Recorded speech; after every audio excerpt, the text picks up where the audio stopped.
The depressions in my career mostly been through personal things. I have had a personal life as well. God knows how, but I have. And the personal thing is much harder to cope with. I first started taking drugs in 1973, and it was at Caribou I was recording. And I didn't, honestly, I was so naive. I walked into a room off of one of the studios, and there were people snorting this stuff. I said, what on earth is that? What on earth is that? And they were all horrified to know that I'd just walked in because they were trying to keep it from me. I only started taking drugs because I thought, well, all my life I've been kind of on the verge of the in crowd. At school I was on the verge of, the gang. I'll join in and be a big man. I lived in the 20s, I lived my teenage years in my 20s. I mean, I was I was always quite plump, and I had weight problems from the word go when I was a child. And it was always, I was never allowed to wear the most fashionable clothes, even though, or shoes or whatever. So when I became my own boss, as it were, when I became Elton John, I became successful in 1970. I decided that I could do things what I wanted to do. I made up for lost time. I probably took things a lot farther than I should have done. I made up for my teenage years, in which I was very withdrawn and very quiet, to being very extrovert and just doing exactly what I wanted. The first few years of my use of cocaine was okay, it was social. I found it to be an aphrodisiac, which most people don't. But I have the sort of personality that once I try something and once I like something, I have to have more of it. And I have an addict's personality. I'm really an escapism from what's troubling you. I mean, I'm not very good with confrontation. I wasn't very good at expressing how I felt. So drugs were an escape. And of course, then when you're on drugs, you think you're being so fabulous and truthful. And I love you. I really love you. You're the best person in the world. You wake up the next morning, you invite people for dinner, and you just stay in bed because you don't want to see them. It's that syndrome. It's the bullshit syndrome. In the early days, it wasn't too bad, and we had fun, and it was not. But drugs lead to very irrational decisions about one's personal partners, about and it became worse and worse and worse. And at the end, it was just I wasn't even getting any enjoyment out of it. I was just doing it just for the sake of it. It was probably the silliest decision I ever made in my life because it led to a lot of partying, a lot of incredibly bad behavior, incredibly mood swings, a lot of misery, a lot of unhappiness. And of course, if you try and have a relationship and drugs and drink are involved, then there's never going to be a success story at the end of it. You can't have that and have a happy relationship. I'm an intelligent man, and I thought, I can do this by myself. And there were times when I stopped for 6-9 months, sometimes a year, but I always went back to it. And every time you go back to it, it's worse. And the drugs were the worst thing. The drink was really to come down off the drugs. But there's no denying that I was an alcoholic as well, because I needed to drink a bottle and a half of scotch at night to come down off the every night? More or less, when I was doing cocaine, yeah. Neat scotch, Johnny Walker Black. I think when I was drinking and doing drugs, yes, because you on the wallpaper on the plane or the way it's done, you don't like the colour of the furniture in the hotel room. It's all that absolute nonsense. I think I'm a fairly nice person, but when I was on drugs or drinking a lot, I was very irresponsible, and nobody knew from one minute to the next how I was going to be. And I had a lot of people that I loved a lot. My mother moved countries. She left England. She went and moved to Spain. She said, I'm off. And I could hardly blame her. But most of all, I helped myself. And that shame, when you're purging yourself with your fingers down your throat, when you're eating, when you're doing grams of coke, and when you're doing 2 bowls of scotch a night, you don't have much self-esteem. And then you have to go on stage and pretend that you do. And so that makes you even more ashamed of yourself, saying, what kind of life am I living? I wasn't functioning as a person. Everyone did everything for me. Apart from the fact that I bathed myself when I went to the toilet, I think that was about the only 2 things that I seemed to be able to do. And I'm 43 years old, and that's pathetic. And it's, I let it get to that stage where I become completely dependent on everybody else. And it's a very sad reflection of how far I'd let my life slip away from me. How did you notice it changing your personality? Well, I lost all my friends. I mean, and all the people that loved me didn't want to know me. My mother left the country, and, you find yourself in the most degrading situations. your personal habits. You don't wash. You lose all sense of pride and all sense of esteem, and you can't seem to stop. But Were there times you didn't think you'd make it? a couple of times, yeah. A couple of times when I was, having chest pains or, staying up for 3 days at a time and having, I used to have spasms, and I would be found on the floor, and they'd put me back to bed, and half an hour later I'd be doing this. Well, personally, I was very unhappy. I had everything. I was Elton John. I had everything that money could buy. But I was really unhappy. So, classic sob story. Then, a few months later, there was his second attempt at suicide, when he swallowed dozens of sleeping tablets. That was me being stupid. But the people ignored me. My grandmother said, I'm going home, all right, we might as well go home. Which was the perfect thing, you don't fuss over people. This is when you swallowed the 95 pills? Yeah. And went up to announce, I was going to drown, or I threw myself in the swimming pool with a huge heavy toweling dressing gown and then was fighting for life. And my grandmother just said, well, we might as well go home then. Not a bit of sympathy did I get, and not a bit of sympathy did I deserve. If I had fallen by the wayside, I'd have had people that would have tried to stop me. When I was just fed up with myself, personally, and a bit stale, it was I could go on stage and people would, clap before I did anything, and it was it became a little routine, to say the least.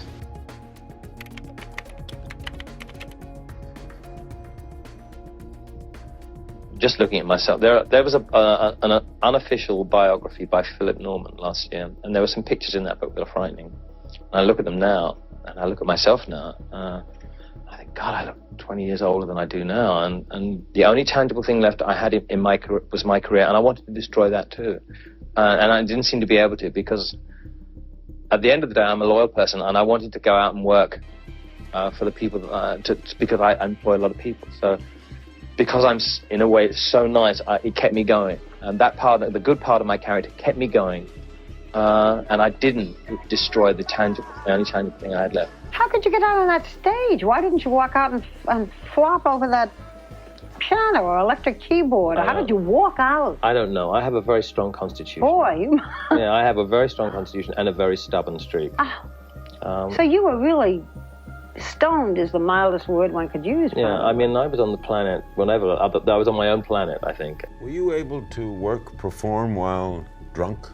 I wasn't particularly drunk on stage, but I did take drugs before I went on stage, and I was able to perform. In fact, ironically, Larry, I think the fact that I did keep performing and not stay home and shut myself away and do drugs all the time, it wasn't a constant thing with me, but when I'd stopped, when I started again, it became worse. So I think the fact that I did make records and did tour saved my life, because even though I went on stage under the influence of drugs sometimes, at least I wasn't doing the amount of drugs I would have been doing if I'd have been staying at home. In fact, the only tangible thing that I had left in my life was my career. It's the only thing I hadn't destroyed. I destroyed my relationship with my family, with my friends, and the only thing I hadn't destroyed was my career, and it was still there, and I hated it. But I was saved by the fact that I could go on stage and play music. That saved me. Two days before a show, and you're having your stomach pumped, and then I have to play the biggest show of my life. I did it, and that's what music did for me for the whole time. It got me through the tough times I was suffering when I wasn't playing music. As I said in the movie, it just saved me. Music's always saved me. What was that moment with you, though? Was there just one thing that precipitated it? Was it an event? I was confronted by someone who I was in a relationship with. I went out with someone from Atlanta, and he checked himself into a rehab clinic in Tucson, and I was really furious and angry, and I visited him there, and we sat knee to knee, and a counselor either side, and they said, what is it that annoys you about your partner? And I went, well, he's a bit untidy and he doesn't put the CDs back in the case. And then they asked my friend, what do you annoy you about Elton? And they said, well, he's a bulimic, he's a drug addict, he's an alcoholic, he's a liar. You talked about the day it changed with someone you cared about. It's an awful big, change in one day. Somebody that I was in a relationship with from America, he said that I was a drug addict, that I was an alcoholic, that I was a bulimic, I was a liar, that I was totally... he didn't leave anything I mean, it was the whole works. He didn't about drugs. He didn't know I was on drugs, but he knew I was on drink. And I would turn up and he said, one day he just put a bottle of brandy in front of me. He said, come on, why don't you drink the old bottle? He said, that's what you like. He said, if you turn up for another first team game looking like you did on Boxing Day, he said, I'll have you. And I was so astonished that someone could talk to me like that. And they thought at that point, he thought I was going to just hit him and walk out the door. And by that time, I knew that it was time to surrender and say, yes, you're right. And I sat there and I was trembling and I cried, and he cried because he thought that I would just storm out the room, which was my normal behavior for someone saying that to me. And I was so relieved, and I said, yeah, you're right. So looked at my life and look, you complain about everything. You complain about the colour of your jet. You complain the hotel suite doesn't have the right flowers in it. Your life is totally and utterly out of order, completely. You are a selfish pig. It was the bottom for me, the bottom to realise how low I'd become. I just assumed that because I was successful and rich and fairly intelligent, that I could do it on my own. I knew I had a problem. I mean, but I just couldn't fix it myself. I needed other people's help and advice. So my pride was killing me, in fact, the fact that I didn't want to admit that I had a problem. And the hardest thing for me was I thought I could solve everything myself. I can do this. I'm intelligent. Right. I'm wealthy. I'm rich. I'm successful. Why can't I do this? I can do this. I couldn't. And for 16 years, I couldn't say I need help. Those 3 words which will save your life. I need help. And as soon as I said that, I was away and haven't looked back since. 3 words changed my life. I need help. And I couldn't say those words for 16 years because I thought it was a sign of weakness. I thought I was clever enough to do it all on my own. And there are some things in life you cannot do on your own. And it's much better to share and to reach out. I learned that lesson, and I wish I'd have had the ability to be a bit more humble earlier on and have a bit more humility, but I'm afraid that's what addiction does to you. It doesn't register in that way. You think you know everything. Just say that if you're in pain and you're afraid to reach out because you think people will think you're weak, or you feel ashamed of asking for help, just swallow your pride. Your pride will kill you. Just ask for help, and people will be there to give it to you.